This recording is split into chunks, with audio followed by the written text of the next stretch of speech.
Hello, everyone. Thank you so much for joining me for today's episode of Moments with MsMica.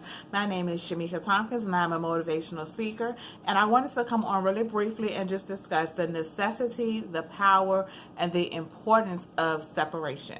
So I wanted to say that when we talk about, or when I talk about separation, I do not mean directly in the sense of physical separation, but sometimes you have to do a mental separation and an emotional separation from people, because some people you just cannot physically separate yourself from. If you work in a certain environment and you're on a certain team, or if you have certain family members, or if you have certain people that are in your community, you can't pack up and move just because you don't like your neighbors, and you can't pack up and move just because you don't or change your jobs because you have complications at work and difficulty with certain coworkers. And of course, we can't change our family.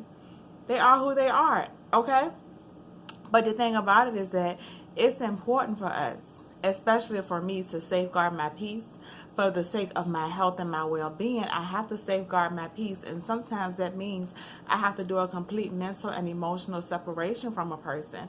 And that means I have to be able to see you, be cordial with you, and not be affected by you, not be engaged with you beyond the point of necessity. So at work, if I have someone that I have a conflict with and we're not able to resolve that thing and our energies and our vibes just don't match, okay, when I see you at work, we're going to be cordial. I'm going to speak, but we're not going to do the small talk.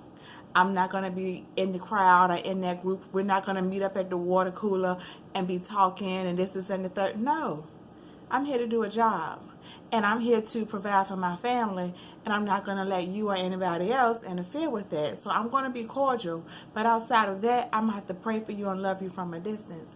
If I have neighbors that I am not really in unison with, I guess I should say, and if we're not really friendly, and if we're not really on the same page in terms of different things, then I'm not going to be coming over to your house for your cookout. I'm not going to be all on your side of the fence. No, you stay on your side of the fence, I'm on my side of the fence. You on your property line, I'm within my property line. And that's that. Now if I see you outside, hello, I'll wave, I'll speak, keep it going. Cut the small talk to a minimum. Pray for them and love them from a distance. The same way with family. Now that is the kicker when it comes to our family.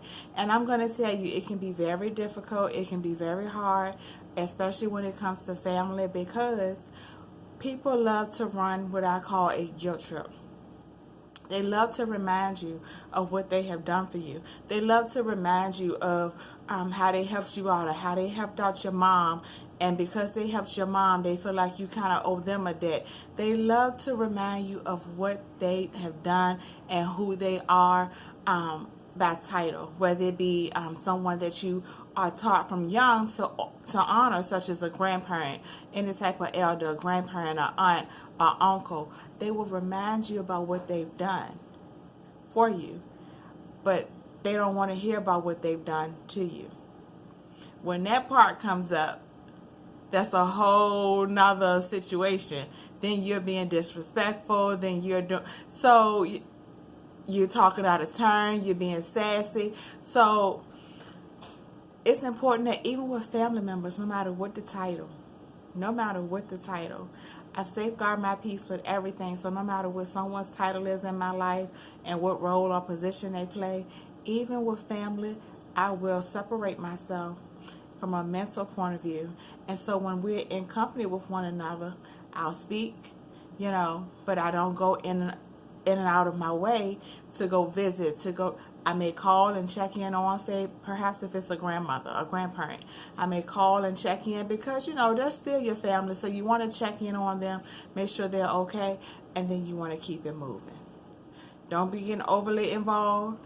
Don't do extra. Don't put yourself out in an uncomfortable situation trying to make sure that they're okay, because they don't have the same consideration and care for you. And ultimately, what I have to do is make sure that I keep my house, my temple, in order. And if I have to sacrifice a relationship with someone who is not kind to me, with someone who has not been good to me, with someone who does not mean me well, then I have to do that. And it's okay to do that. And you don't have to be nasty about it. You don't have to be fake about it. You don't have to be pretentious. But you have to keep your distance. So, yes, it's okay to go ahead and check in on people and say, hey, it's Mother's Day. Just call to say Happy Mother's Day. Just call to say Happy Father's Day. And keep it to the bare minimum and keep moving. You don't have to attend all the cookouts. You don't have to attend all the birthday parties. Mail a card. Mail a card. Now everybody's doing text. Everybody's doing Facebook, Messenger, different things like that. So you just have to make sure that you understand that nobody is more important than you. And nobody is more of a priority to you. You are equal to everybody. So nobody can make you feel inferior and make you feel like because they are of this title or this position or this stature within a family, a matriarch within a family, then you have to submit and be subjected to any type of mistreatment or any type of abuse or any type of distress that they cause for you. No, nobody's more important than you. You are equal. You are equal. So make sure that you're treated within a certain way that you need to be treated so that you can feel loved and you can feel appreciated. And if people refuse to respect your boundaries, they refuse to respect your opinion, they refuse to respect you as a person and continue to demean you and attempt to dehumanize you and demoralize you, then that's when you have to be okay with stepping back, with separating yourself, and then continuing on to live. Because I'm going to tell you, the best thing I have done for myself is to be able to find my tribe. And when I say find my tribe, I mean family comes in different ways. It's not just people that are your blood. Family can be somebody that you meet that you bond with and you form a sisterly bond or a brotherly bond or what have you. So don't limit yourself to saying that, my family are only the people that I am connected to by blood. That is not the case.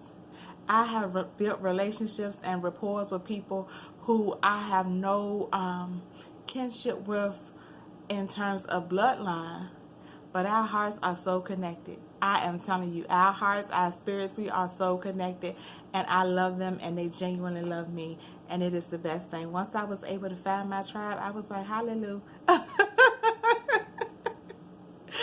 So I just want to encourage everybody to make sure that you are taking care of yourself, that you are aware of yourself, and that you are aware of others, and that you are aware of what mistreatment looks like and what it feels like. Because we all pretty much know what it feels like, but sometimes we don't know what it looks like. And when I say what it looks like, I mean mistreatment, in my opinion, can be disguised. And I've seen it disguised. So not everybody is going to mistreat you by calling you a name.